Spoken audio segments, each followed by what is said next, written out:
Assalamualaikum warahmatullahi wabarakatuh. Sampurasun. Kembali lagi bersama saya Kang Fei di Kang Fei Syafi'i Channel. Di video ini saya akan membahas tentang bagaimana membuat PIRT. Tapi yang akan dibahas di video ini lebih kepada alurnya seperti apa. Baik, kita akan membahas PIRT itu apa. PIRT itu pangan industri rumah tangga. Jadi untuk para pelaku usaha mikro, kecil, menengah itu harus memiliki izin edar PIRT, pangan industri rumah tangga. Nah, seperti apa yang bisa produk-produk yang bisa mengajukan PIRT yang punya kode expired atau kode kadaluarsanya. Jadi misalkan kue-kue basah bisa nggak? Kue-kue basah itu hanya bertahan 1 hari dan dia tidak pernah mencantumkan kode expirednya. Itu tidak bisa. Jadi hanya bisa yang lebih dari 1 hari. Misalkan roti bisa 2-3 hari. Terus brownies karena akan dicantumkan kode kadaluarsanya atau baiknya digunakan sebelum. Ya. Nah, sekarang kita masuk ke alurnya. Saya mengambil contoh di Dinas Kesehatan Kota Bogor. Bagaimana cara mengurus PIRT? Kalau PIRT sendiri kan bisa diurus di Dinas Kesehatan Kota atau Kabupaten di mana kita berada.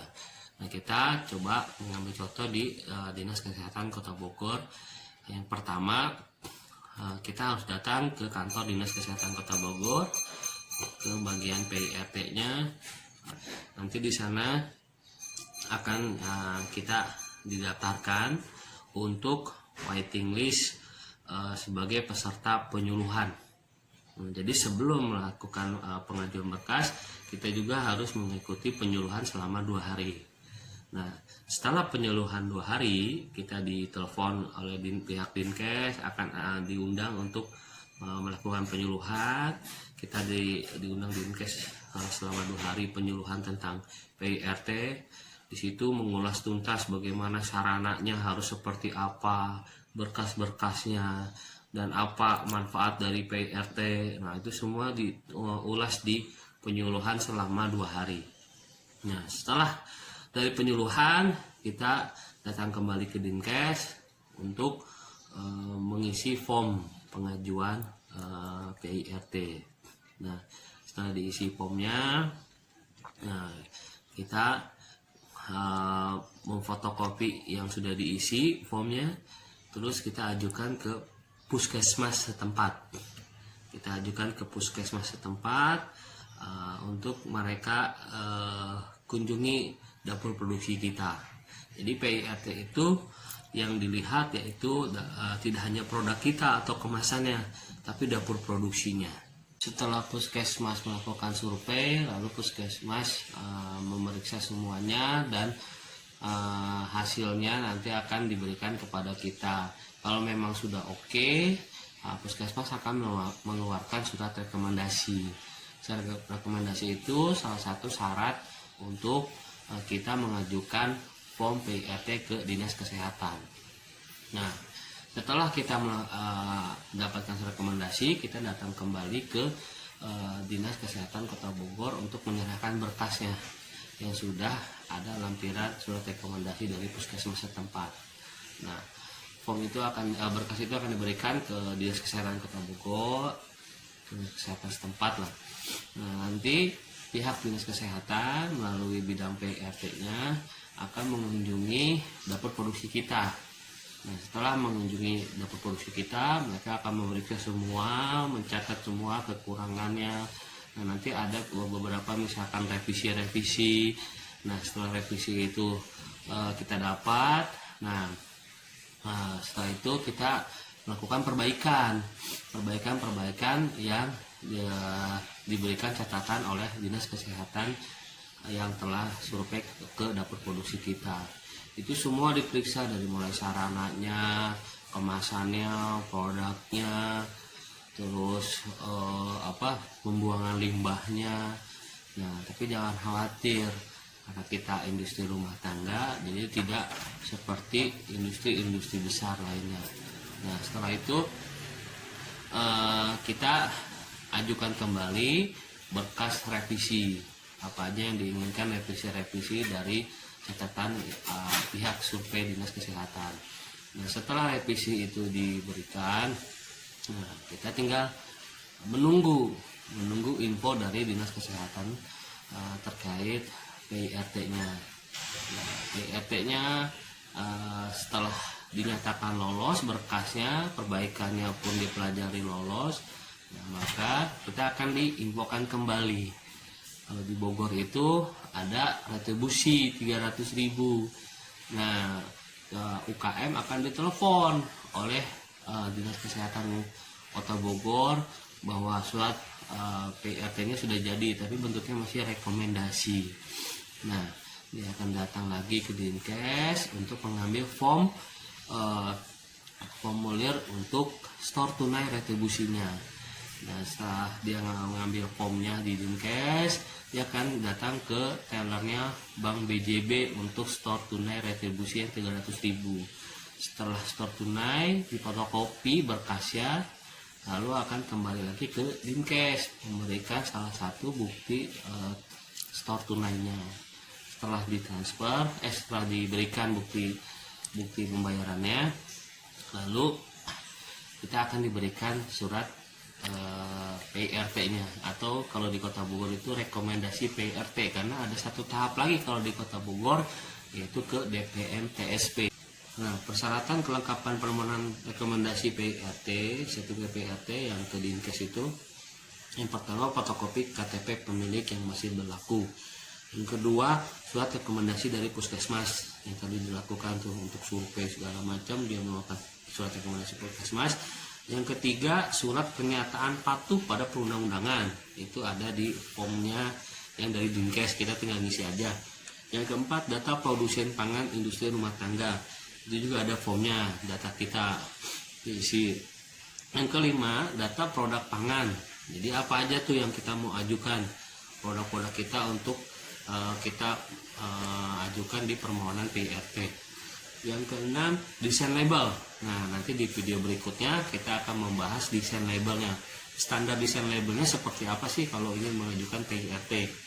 Yang ketujuh, contoh produk makanan dan minuman. Tapi kalau PIRT itu serbuk. Kalau bentuknya cair itu izinnya beda. Izinnya kemana? Ke BPOM atau Lokapom. Kalau serbuk itu masih bisa PIRT. 8. Peta lokasi, tidak boleh menggunakan Google Map, jadi digambarin petanya. Itu untuk mempermudah tim survei. Ke-9 itu alur proses pembuatan produk, jadi digambarkan alur prosesnya seperti apa. Ke-10, daftar peralatan yang digunakan, sudah ada di tabelnya, sudah ada tabelnya di form yang kita diberikan oleh Dinkes. Yang ke-11, tata cara penentuan kode produksi. Nah, itu untuk di label juga ada kode produksi. Yang ke-12 yaitu foto 2x3 1 buah dan 4x6.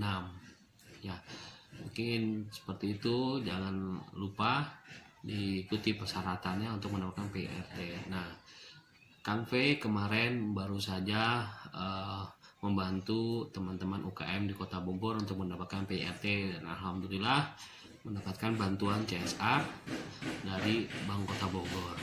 Videonya seperti apa? Yuk kita lihat kemeriahan penyerahan bantuan PIRT oleh Bapak Wakil Wali Kota, didampingi oleh Bapak Kepala Dinas Koperasi UKM dan Bapak Direktur Utama Bank Kota Bogor. Tak lupa juga Kang P sebagai Ketua Yayasan Pendidikan Mata Pena yang mengajukan program bantuan CSR PIRT. Baik, kita lihat videonya.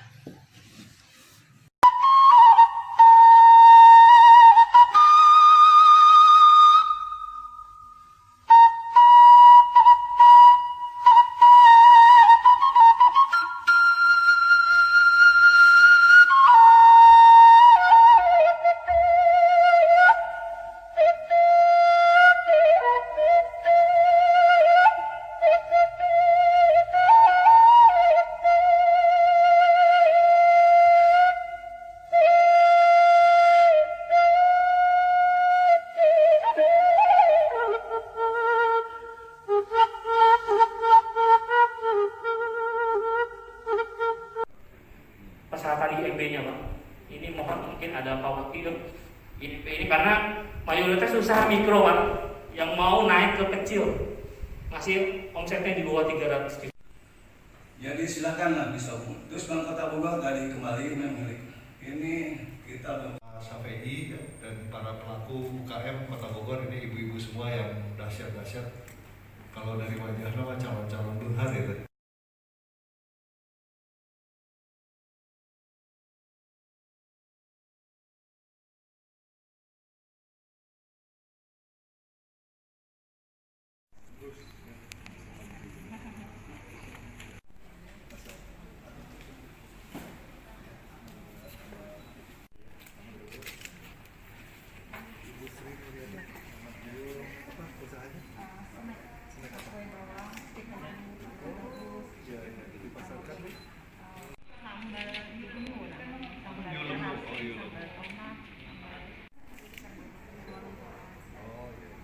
Selamat ya.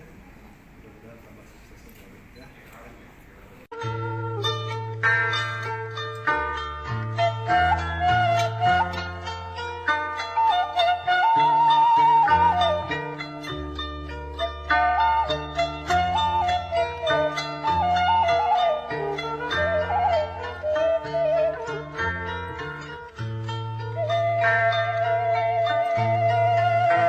Kopinya nggak ada kopinya. Kopinya aku tinggi. Apa? Jadi pasti anu-anu. Ada nasinya. Mantap, mantap.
Gimana, meriah ya melihat keceriaan dari para UKM yang mendapatkan bantuan CSAP RT. Jadi kalau butuh bantuan pendampingan bisa komen di video ini. Jangan lupa share dan subscribe channel ini. Itu aja yang bisa disampaikan di video kali ini. Sukses selalu, UKM bangkit. Wassalamualaikum warahmatullahi wabarakatuh.